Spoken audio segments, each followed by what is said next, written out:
Welcome everyone to Arise Humanity. My name's Medyhne, and today I am absolutely thrilled to interview a wonderful lady who has just had her book published and is being launched as we speak, which is incredibly exciting, especially too in the current climate. You know, to have a book being published is huge, I think, at the moment. So congratulations.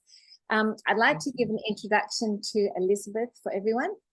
Elizabeth was originally a research scientist and then an educator in Australia. Elizabeth Huxtable began her journey in complementary therapies 30 years ago. She's a qualified masseuse and Reiki practitioner. And more recently, after the passing of her daughter Lucy, as she strove to heal from her own traumas, Elizabeth trained in a variety of modalities, including energy, psychology techniques, sound therapy, and biofield tuning. Due to her experience parenting a child with severe disabilities, Elizabeth has a keen interest in researching how sound therapy can benefit special needs children. She believes there is a strong link between emotions, mind, and body, and integrates all three aspects in her work. Children and special needs are often highly sensitive and are affected by the emotional states of those around them. Therefore, when working with the children, she also focuses attention on the parents. Elizabeth is also based currently in Kuala Lumpur, Malaysia, where she practices as a sound therapist and spends time teaching and working in Australia, Southeast Asia, and Europe. So, big welcome, Elizabeth. Wonderful to have you here. How are you? I'm very well, thanks. So happy that you invited me. Oh, you're most welcome. I'm very excited to explore with you your amazing book, which I read a while ago, and it's just been published. So that is super exciting, by Manor House as well. Mm-hmm. And so what I'd like to start off by saying, Elizabeth, is that, you know, we together have shared a lot of parallels in our journeys. Yeah. We both, I love that we have an interest in music and sound healing, writing, energy healing, alternative therapies. Amazingly, we've both lived in Daylesford. We both traveled to Egypt. We have relatives that saw, I have relatives that saw Nessie the Loch Ness Monster, who you mentioned in the book as well.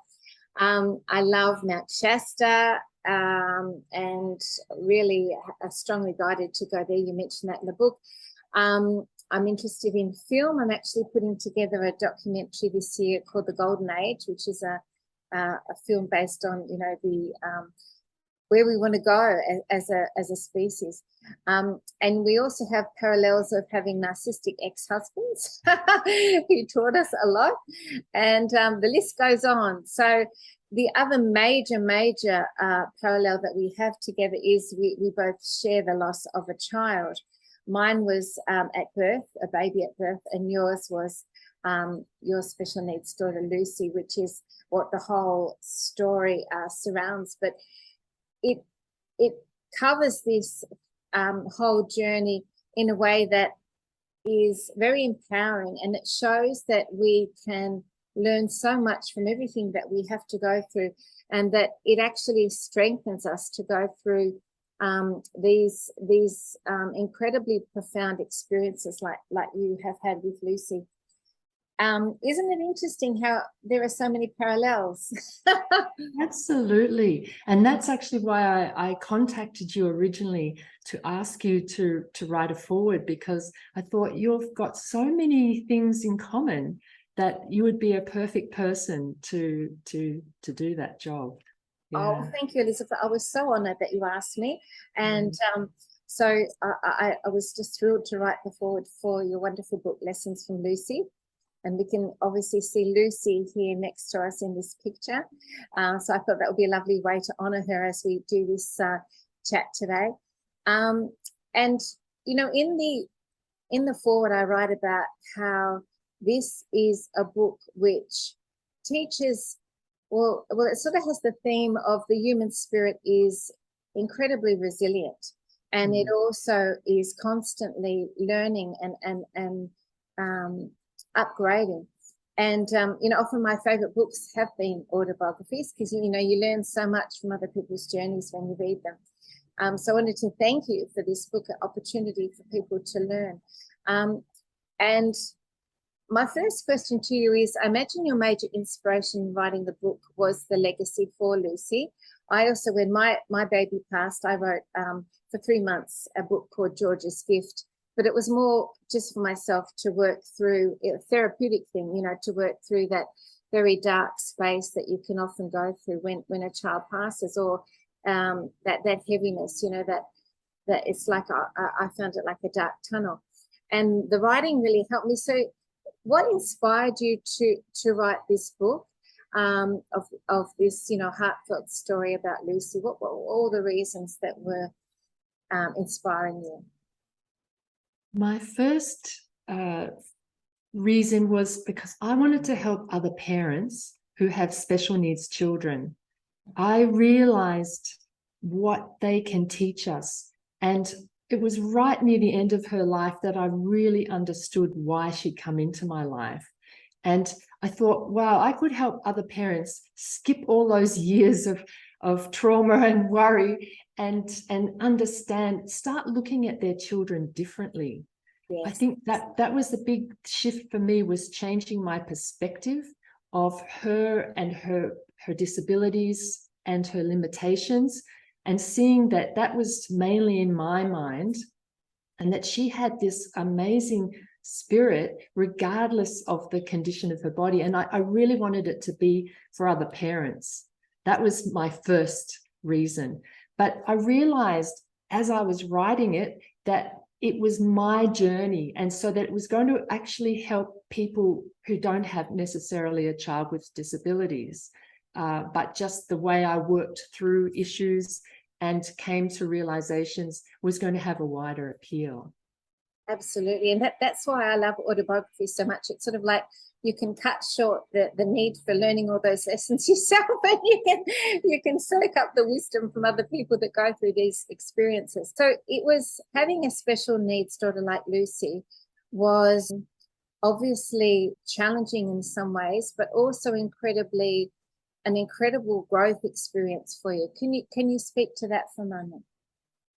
Yes, I had never had anything to do with the special needs community. It was completely new for me. And so I was thrust into this world that I didn't really even realize existed. You just see the children in a wheelchair now and again, but you don't understand the whole system that's in place really to support families. And so I got thrust into this world unexpectedly with no experience, and just had to find my way. And it was really very life-changing for me to be in this position and to find all these new things that I had to seek out. And yet I really wanted to stay as much as possible out of the medical system, because I've always been drawn to alternative therapies, natural therapies. So it became a real balancing act and quite a challenge to use as many natural things as I could, but actually needing to rely on the medical system as well. Yes, it's sort of like you have to traverse both worlds, one foot in one world, one foot in the other, and always with the focus of doing the best that you can for Lucy. That's right. That is a challenge. I'm sure a lot of people can relate to that have an alternative mindset in terms of health. So with this journey that was put forward for you, what do you think was behind that purpose of why Lucy came into your life in that specific way? Well, I think ultimately I learned about the true meaning of unconditional love. That was the greatest gift she gave me.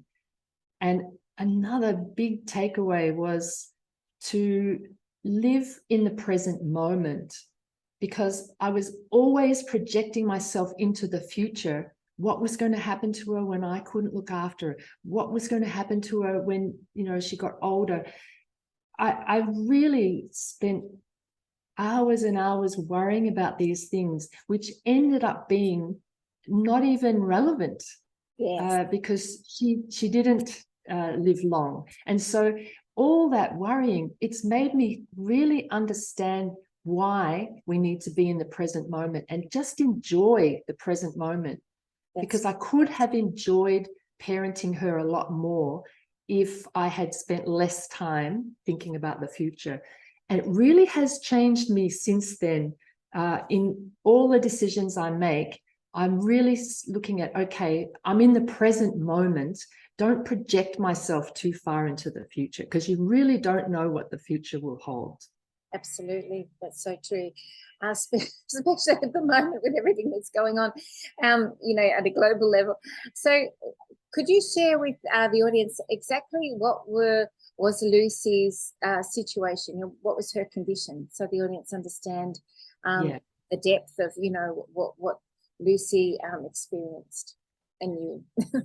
Yes, she had a lack of oxygen to her brain sometime prior to the birth. And this caused massive brain injury. And the term used is cerebral palsy.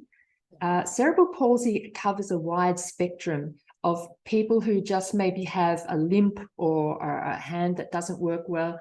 But she had the version called spastic quadriplegia, which meant all her limbs were affected. So she couldn't even sit up. She also didn't have control of her mouth, so she was unable to eat and speak. So she was fed through a tube. And so according to the milestones, she only reached the level of a 4-month-old baby physically. So she was completely dependent for all her physical needs.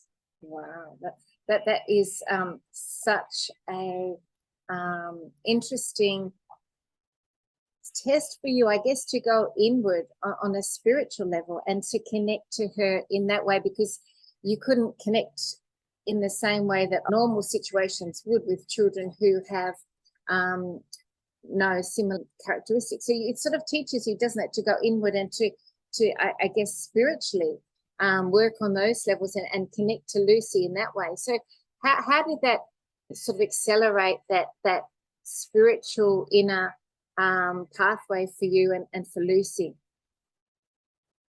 Well, interestingly, before she was born, I had a very strong connection with her. I felt like this was a soul that I knew and that was an old friend.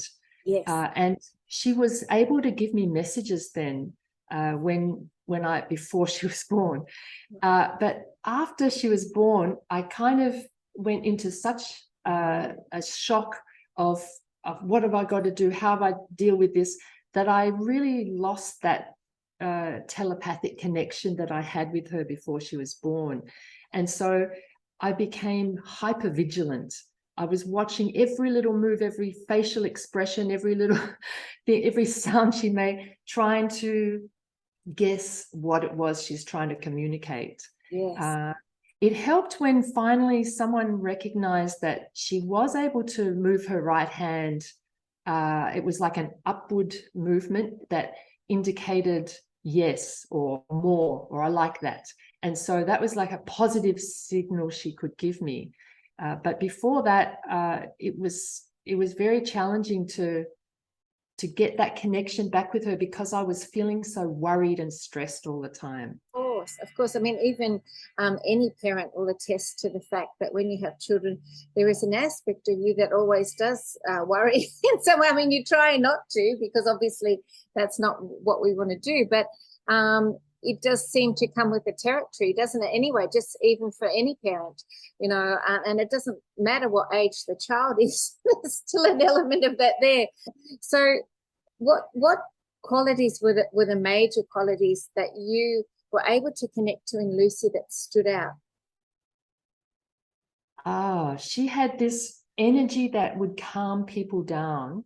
Yeah. So, if people would hold her, they'd always say, oh, I just feel so much better. And so I knew she was a very powerful being in that little body. Yes. And she telepathically communicated with children as well, because they're much more open to this. Yes. And they don't think anything of it. The younger they are, actually, the easier it is for them. Mm. So I realized she was actually communicating with the kids at the childcare center and at the school.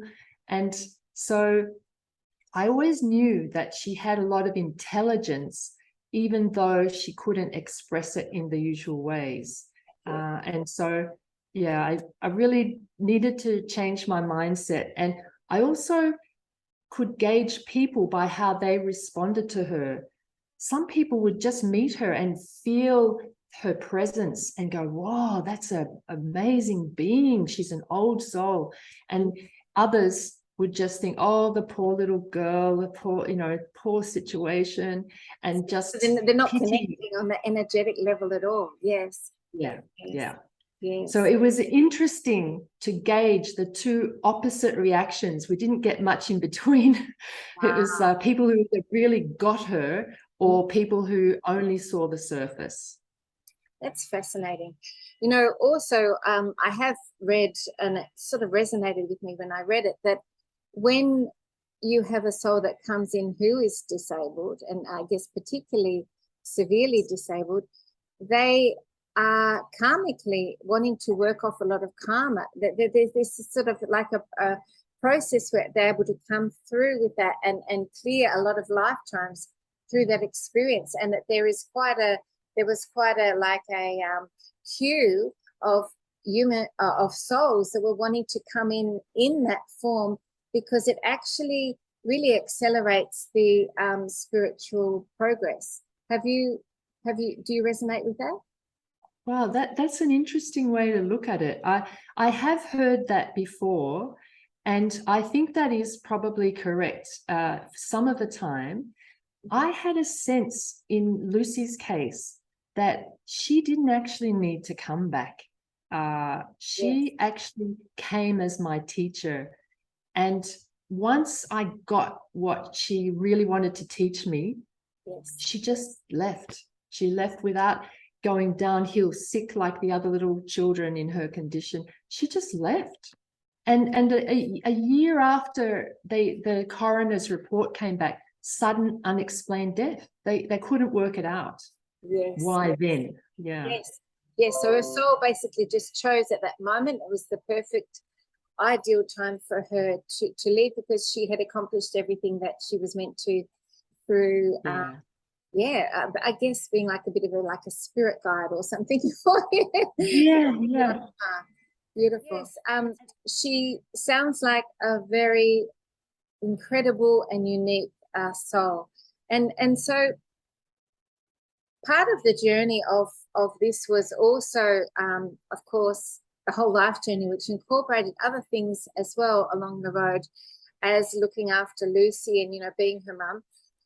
I love, there was a chapter on the fact that you had the 4 marriage proposals. That was very interesting. Would you like to share about that? Yes, when I went to Egypt, I thought it was hilarious. All these strangers coming up to me and saying, will you marry me for 1,000 camels and all this? I got offered 200 camels. Oh, I got more. When I was in Eilat, the south of Israel, and a sheikh came up to me, and he had all these wives trailing behind him with, covered with their headgear, and he said, 200 camels. I go, no, not for sale. So I can relate. But yeah, keep going. Yeah, so it was funny because I thought it was a hoot, but the friend who was with me, she was so insulted. And so she got really offended, but I just thought, this is so hilarious. You can't take any of this seriously. And but yeah, she didn't like it at all. But yeah, but I have her to thank that I went to Egypt, because I didn't really want to go. And she kind of dragged me there because she said, I don't want to go on my own. And I'm so glad she did, because for me, it's become such a important part of my growth, part of my life journey was going to Egypt that first time with her. And then I've been back 3 times since. Wow. So was it triggering all your soul memories and knowledge of your Egyptian sort of ancestral DNA heritage? Yeah, it was a real connection with the Luxour Temple. Yes. As soon as I got into that temple, my goodness, all the hairs on my arms just stood up. It's that temple was so familiar. I just walked in there and I just knew this place. And so that was where this strange voice came to me in the desert and said, write a book in the Luxour Temple. And the interesting thing is, this is not the book. It was, I believe, a trick by my guides to get me to go back to Egypt that third time. And I stayed for almost 9 months and just trying to write a book. I didn't even know what it was supposed to be about, but that was preparing me to parent Lucy, because I wrote about all the things that were stopping me from writing the book. You know, all my fears, all my darkest sides, all my secrets. I just poured it all out onto the pages, trying to get the book to come out. Yeah. And really, that was what I needed, a huge healing in that temple every day for 9 months. So that sounds extremely cathartic. You're just releasing everything that you no longer need to hold on to, which is getting you prepared for, like a clean slate for when Lucy came in. Is that how you would describe it? Yes, because at very near the end of that trip, she started to come to me in meditations and say, hurry up, I want to be born. Yeah, who's this? And so I realized that the book was never going to happen, that it was actually just for me to sit there and write and meditate. It became like a discipline that I wouldn't have had otherwise, to think I was going to write that book then. And then she came and said, hurry up. And so I got this urge to go back to Australia after that. Yeah. And it's interesting the way too that the different things happen in different locations. So it's sort of like those locations are sort of the ideal place for you to have that experience. It's like, you know, the grids, the location, the energies help to facilitate what you needed to experience. Very much so. I felt like my vibration really changed by being in that temple every day, particularly the room that I chose, which I purposely decided not to study up about the temple. I wanted to feel it for myself. And the room that I ended up using to write in, later I learned, is equivalent to the third eye of the man. The temple is in the shape of a man, all the proportions, and that room is the third eye, and it's meant to be one of the most powerful rooms in the temple. So I just ended up there, and that's where most of all the writings and meditations happened. Perfect. And you write quite comprehensively about that whole time in the Luxour Temple, which is fascinating for someone as well who has a real connection with Egypt and all the temples there. And my favorite word is temple. You know, my son, when he was born, when he started to speak, one of his first words was Gadish. He would say, Gadish, and he'd hold me and squeeze me, and he'd say, Gadish. And I'm thinking, what does this word mean? He said it for like over a year, Gadish. I was watching Jesus of Nazareth, you know, as Jesus walks into the temple in the movie Jesus of Nazareth. They say in the old Aramaic language, now Jesus walks into the Gadish. So Gadish meant temple. Yeah, it was incredible. And he's very spiritually advanced in his own way. So, you know, amazing. And I grew up in Templestowe as well, which was a lot of temple synchronicities. So, yeah, I love temples. Now, the other thing that I really wanted to explore with you as well was the fact that on this journey, you had I would say, a conflicted relationship with your ex-husband, who was a narcissist. And it's interesting how light workers and healers and beings of light are often somehow experiencing a similar thing with narcissists in their lives. I had one of them in my life as well. as an ex-husband and a husband for 15 years. I think, I can't believe it was that long. So I can relate to that very much. What do you think a relationship like that, how does it make you go? How does it empower you? How does it impact your life? Perhaps in a way where we can look at it as a positive learning experience. For me, I think, I as a light worker, I would see the good in everyone and the potential in everyone. And I wasn't aware of the darker shadow aspects of people so much because I would always see the good. And I think, to me, that was a learning. So how did it impact you? Yes, I, like you, look at the good in everyone. And when this person first met me, and Lucy was 7.5 by that time. So I'd been a sole parent. Her biological father left right at the beginning. So I was a sole parent for 7.5 years. And I realized I'd got to quite a low ebb at that point. Caring for her, she was getting heavier. She was getting more difficult to handle in the little house I was living in. And so he came in, smooth talking, to solve all my problems. And I realized that, aren't you? I guess vulnerable sort of too.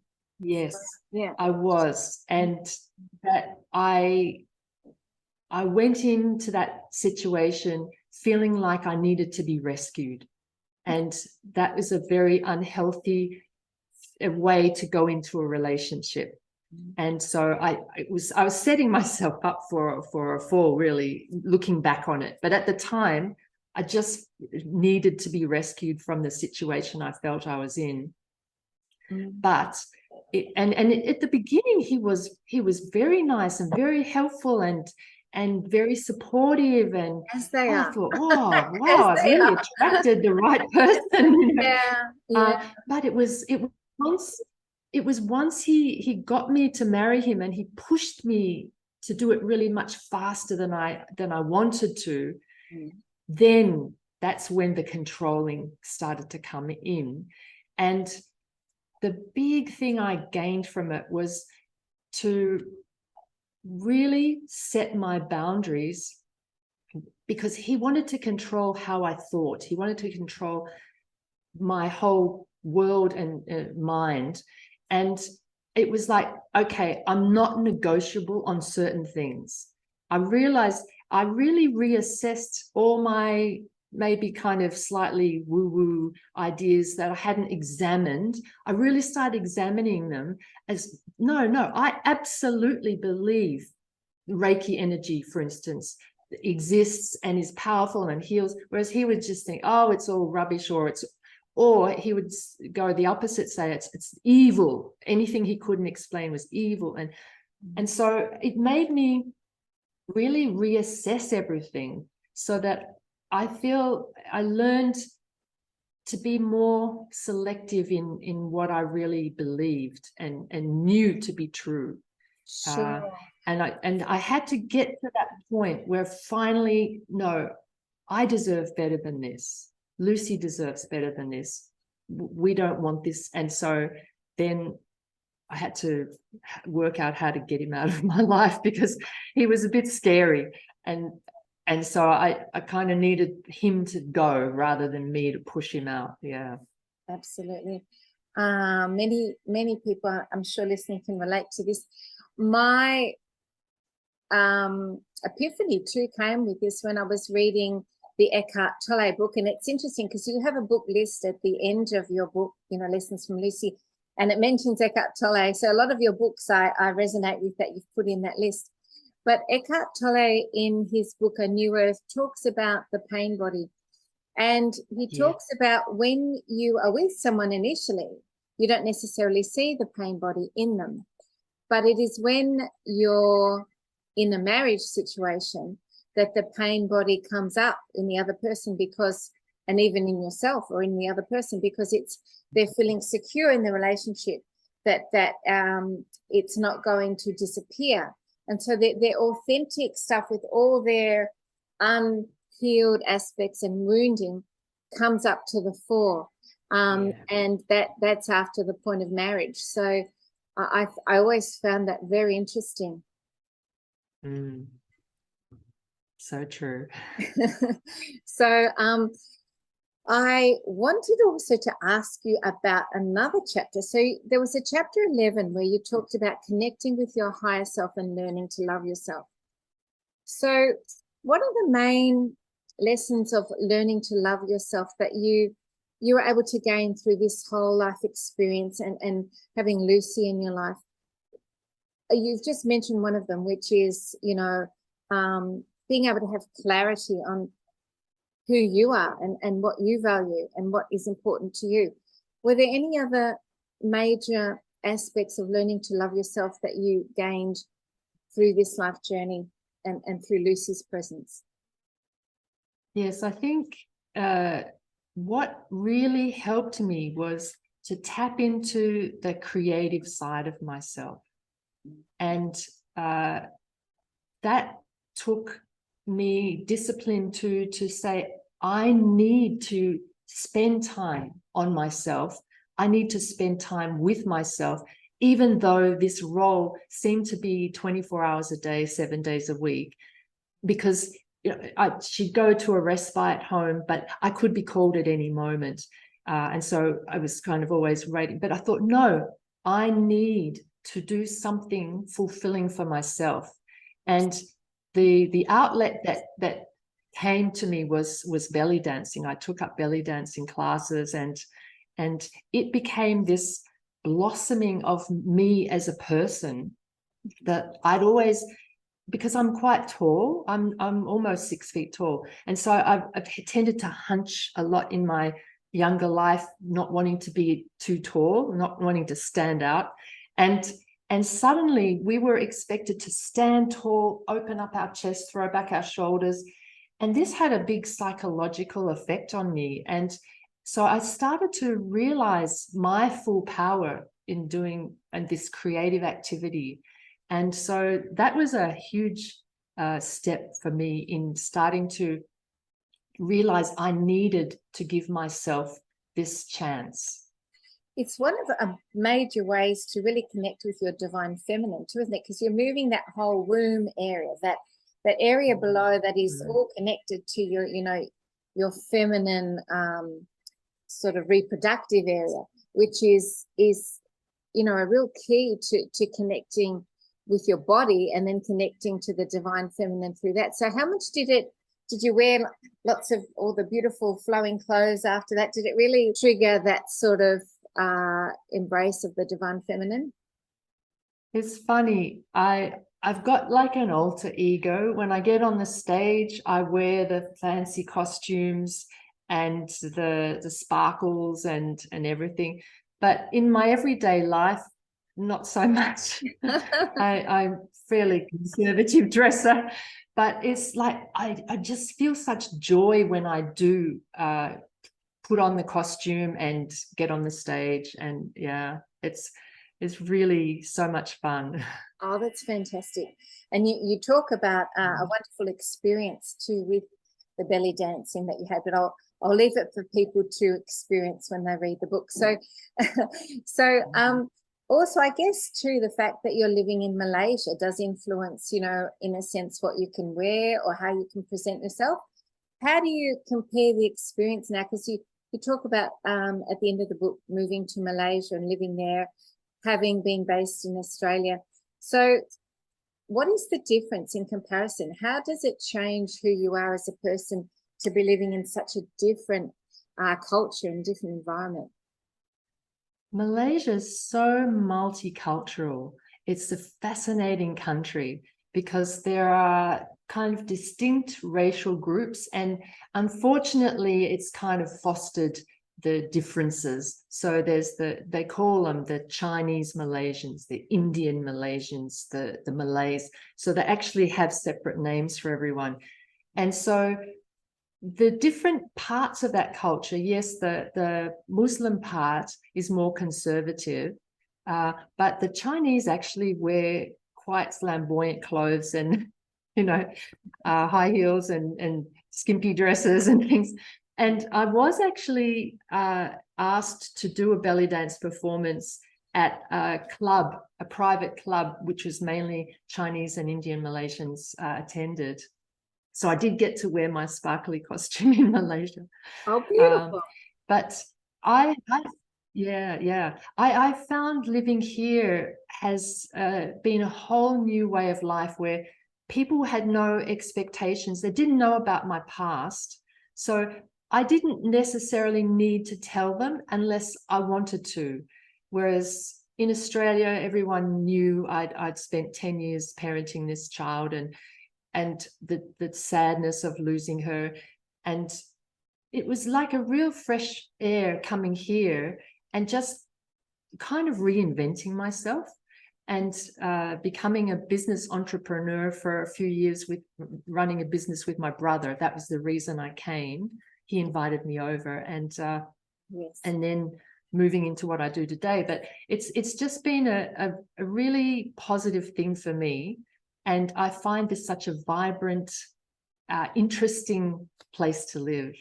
Oh, it would be, absolutely. Are you right in sort of near the city area in Malaysia? I am now, yes. I'm living in a suburb of Kuala Lumpur that has a lot of expats here. There's some big international schools. And so I live right opposite one of the schools. And so there are quite a lot of expats in this area. But most of the people I hang out with are Malaysians. And I really love the fact that English is so widely spoken here that it's very easy to communicate with all the locals. Oh, so that's what I prefer than just hanging out with expats. Oh, lovely, lovely. And you do, you talk about in the book at the end, all the different alternative therapies that you've worked with and that, you know, were good for Lucy as well. And now you're a sound therapist and you work in that area. I also like the fact that you talk about the alternative therapy of shaking. And I've been doing a little bit of that lately. It's very interesting, the shaking one. And I love it. Do you do that one at all? I do it from time to time. It really helped me. When I first learned about it, I was amazed how much it released the tension from my body and energized me. And I use it for myself sometimes and also for groups. I facilitate groups and we put on some music and everyone just lets themselves go. And it's very cathartic. It sure is. I'm going to leave a link in the description with a video of a master, you know, talking about the shaking. And he actually says at one point to put your arms right up, and then it drains the body, like in terms of your lymphatic system as well, when you do that. And so it's a really good video. So I'll leave that in the clip at the bottom. I am fascinated by the fact that you have been to, you know, all these different cultures and environments. What do you think, what cultures do you think have impacted you the most? I feel a real connection with South America. I spent 5 months there on my second visit and traveled right from the southern tip of Chile and Argentina. And the highest I got was Peru. I haven't ventured further north than Peru, but I just felt, again, it was so familiar. The language, Spanish, I actually managed to get to be able to have conversations in Spanish by the time the 5 months was up. And it just came so naturally. And I loved the people. They were so friendly. And the walking the Inca Trail, that was very profound. The Inca culture, obviously, I've had some connection there as well. I was one point on the trail where I just got overcome and I'm just going, I'm home, I'm finally home. You know, it was a really profound experience. That's wonderful. So, that's had a big impact on me. And I also spent time in India and Nepal. Again, that was very life-changing for me, because at that stage, that was my first venture. When I went to India and Nepal, it was my first taste of a completely different culture from my own. And I had never questioned Western culture, thinking it was the best and the superior culture. And then I suddenly saw all these happy people living in the desert and living in a whole different way in the mountains. And it was the first time I ever questioned my own culture. And so that really started to broaden my view of the world and different ways to live. And so after that trip, I decided I didn't really want to focus on Western type countries. I wanted to explore all these alternatives. So I went to Africa as well, Kenya, Tanzania, Uganda. That whole experience has been hugely uplifting and expanding for me to go and visit all different kinds of cultures. Wow. So well, you've had a fascinating life. I think that when you travel, you get a sense that deep down, most people are inherently the same, aren't they? Inherently, we all, want the best for one another. And, I found when I traveled that that was the major takeaway that I got, that doesn't matter where a person lives in the world, inherently we're all the same, we're all one. Was that how you would describe it? Yes, we're all human spirits, and it doesn't really matter the religion we follow, the belief system. There's a connection with everyone that I've all the different places I've met, I've been able to connect with people. Yeah. And it's just been so profound and uplifting, really. I remember when I was in Israel, I connected with a girl. She didn't speak much English, but we managed to communicate and connect through our hands, through, our the way we expressed ourselves, through other means other than words. And that's fascinating how you can do that as well. And I guess that takes you back to Lucy and being able to communicate with her soul, at that soul level, as opposed to the standard ways that we choose to communicate through language. And the truth of the matter is language is very restrictive and limited in terms of what you can express anyway, really. Yes, it is. Because when the person says the words, the person who hears the words may filter those words through their own experiences. And so the communication can get quite distorted, whereas that telepathic communication is pure. The message doesn't get distorted. The actual message gets straight through. Yeah, absolutely. That's a great way of describing it. It's soul to soul, isn't it? Soul connection to soul connection. I love that. Yeah. You describe that. Well, it's been the most amazing chat with you. You really are someone that has had such a full life. You've probably had many, many, many lifetimes rolled into one by the sounds of it. How many lifetimes do you think we've been rolled into one for you? Yeah, it's been a real roller coaster, all sorts of things happening. Yeah. Yes. You didn't do anything by half measures when you chose to come here. No. Which is a great thing. It's a testament to the soul, isn't it? To do that. We'd love to, send our love to Lucy. I'm sure she's listening. And I thought we'd finish today with a beautiful sound healing is, the work that you do. And could you tell us a little bit about it and what it involves? Yeah, so I'm very attracted to the crystal sound tools. So I work with crystal singing bowls, crystal singing pyramids, crystal harp, and I do have gongs and metal things as well, but particularly I resonate with the crystal instruments. And so, yeah, I just wanted to share a little bit with everyone just to give a taste of and the other thing that I have tapped into is my voice as a sound tool. And so I love to use my voice with the crystal bowls. And so beautiful. It's tricky with sound. So I'm going to do my best that it sounds okay through the Zoom call. But I was going to just use one bowl today, and this one it's got sugilite crystal fused to the surface of the quartz. So it's got the qualities of sugilite.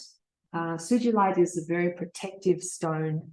It takes us a very strong spiritual protection. And I'm going to use this bowl and my voice. And also I have a crystal pyramid that I thought I'll play as well. Wow, I've never seen one of those before. I've got a pyramid, but it's not crystal. So go ahead, you were going to say? Yeah, I'm just looking at how the blur isn't going to pick up the pyramid, but you'll be able to hear it anyway. Put it in front of your body, it'll be clearer. But when you, that's there we go. Yeah. Okay. Yeah, beautiful. So I'm going to start with I'm going to switch on the sound that won't cut off continuous sound. So my voice has probably changed a little bit.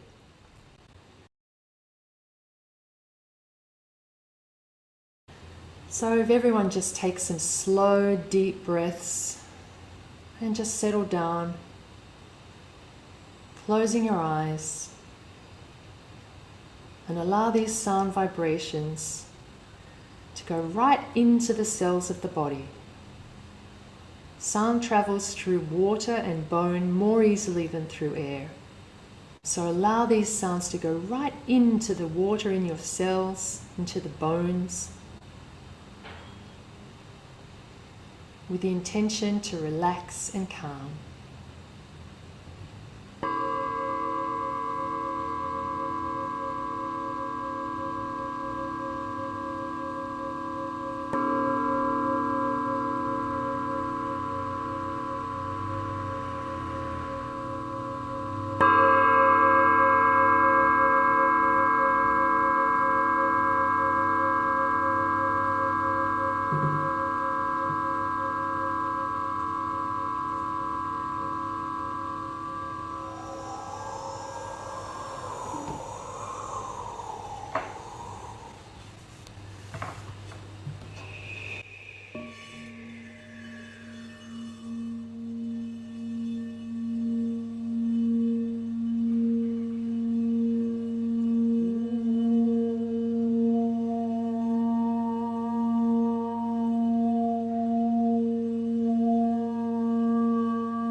That was so beautiful.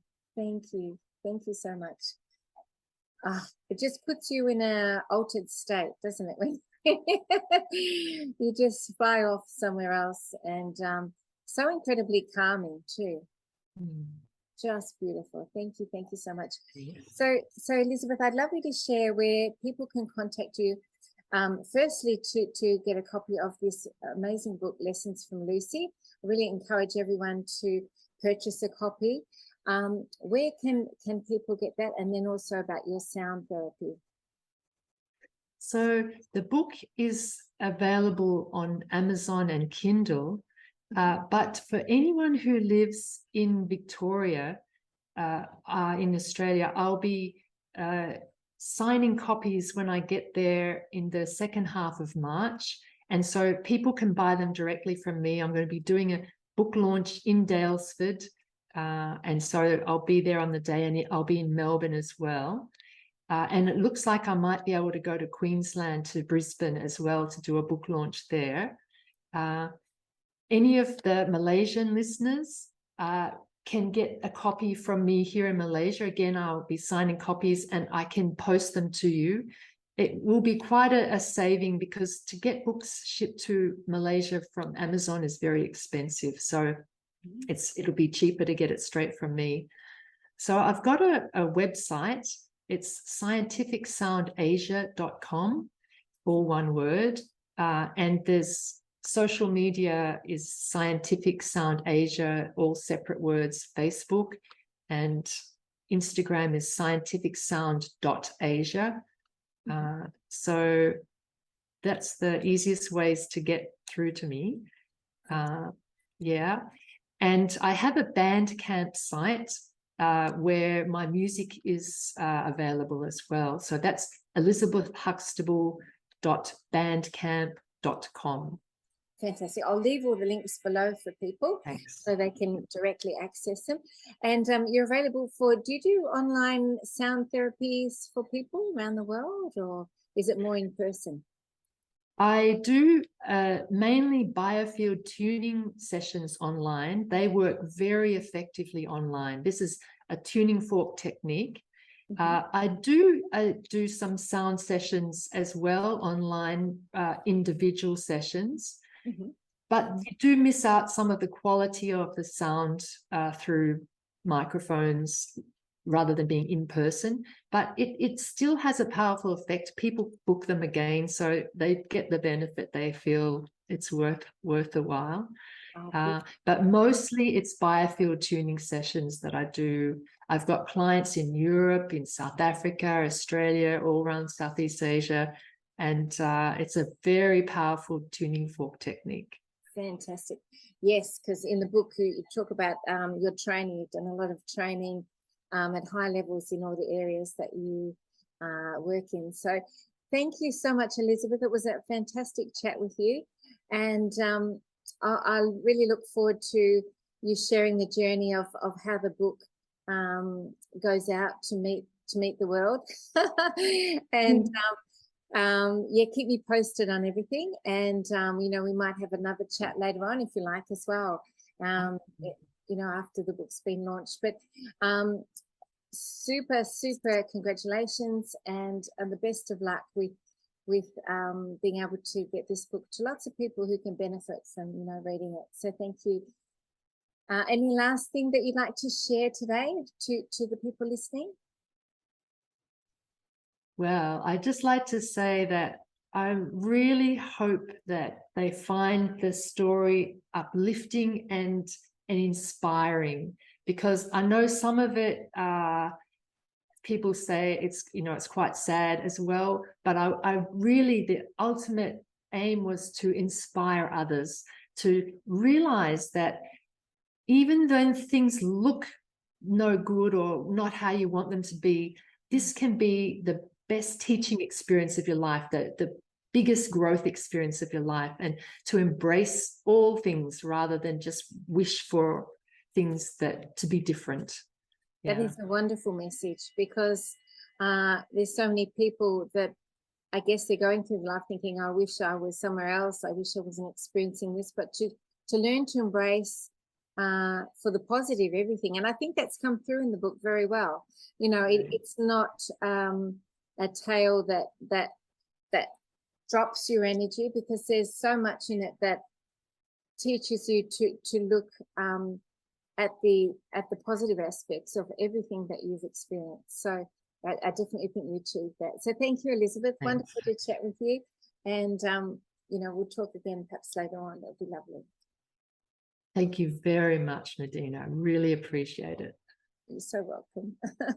Have a beautiful day. Bye, everyone. Thank you for listening, and check out all the links below. Thank you.